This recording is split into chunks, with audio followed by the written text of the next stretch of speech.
Pemirsa, hari ini ke-6 terdakwa kasus obstruction of justice atau perintangan penyidikan akan menjalani persidangan dengan agenda replik atau benarkan jawaban jaksa penuntut umum atas pembelaan terdakwa pekan lalu. Selengkapnya kita gabung bersama dengan rekan Valery Budianto langsung dari Pengadilan Negeri Jakarta Selatan. Valery, selamat pagi. Bagaimana persiapan jelang sidang dibuka dan pukul berapa tepatnya sidang akan dimulai?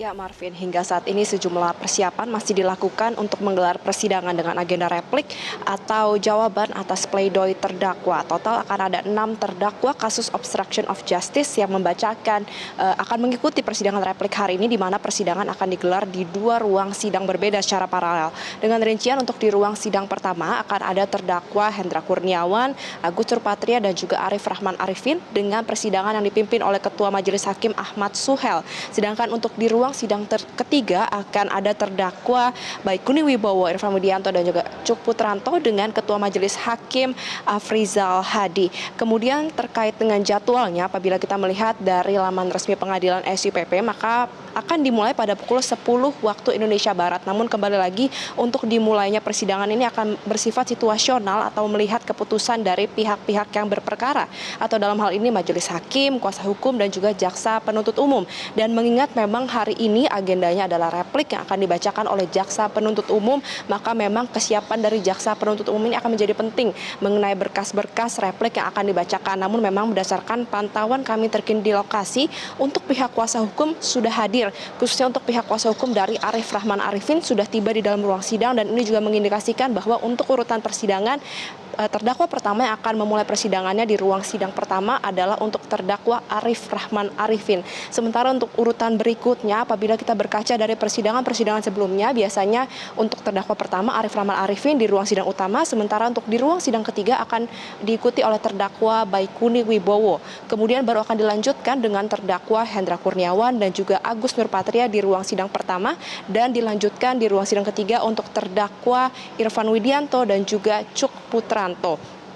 Kami masih harus mengkonfirmasi lebih lanjut apakah khusus untuk terdakwa Hendra Kurniawan dan juga Agus Nurpatria persidangan akan digelar secara digabung atau dipisah, karena apabila melihat persidangan pada agenda pledoi pekan lalu, Ketua Majelis Hakim justru meminta agar terdakwa Hendra Kurniawan dan juga Agus Nurpatria ini diperiksa atau membacakan pledoinya secara bersama-sama, mengingat memang mereka didakwa dituntut dengan pasal yang sama, melakukan perbuatan yang bisa dikategorikan sama, sehingga memang pihak dari Majelis Hakim memutuskan untuk menggabung persidangan Hendra Kurniawan dan juga Agus Nurpatria.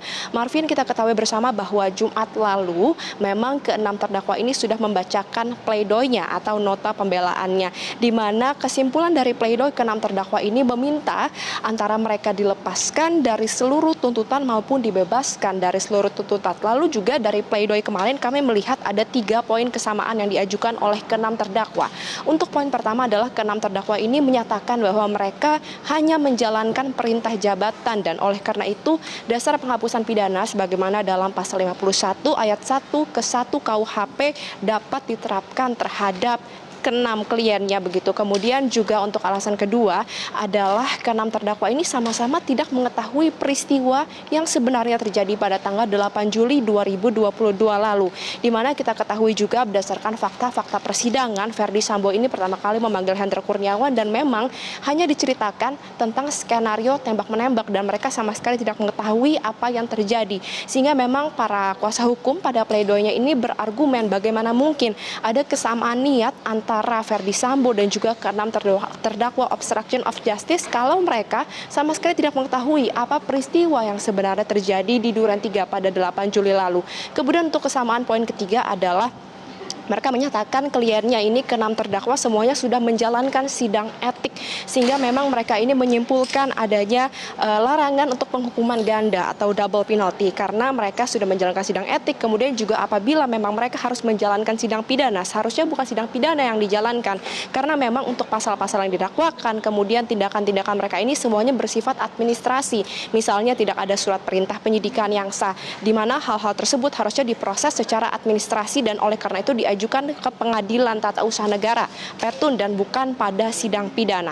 Sehingga Marvin, kita akan sama-sama saksikan apa respon dari jaksa penuntut umum atas replik atas pledoi yang diajukan oleh kuasa hukum terdakwa pada Jumat lalu. Apakah memang akan ditolak seluruhnya sebagaimana juga berlaku pada replik kelima terdakwa kasus pembunuhan berencana lalu, atau jaksa penuntut umum akan menerima beberapa poin-poin pledoi yang disampaikan oleh keenam terdakwa pada Jumat lalu. Sementara demikian, Marvin, kembali ke Anda di studio.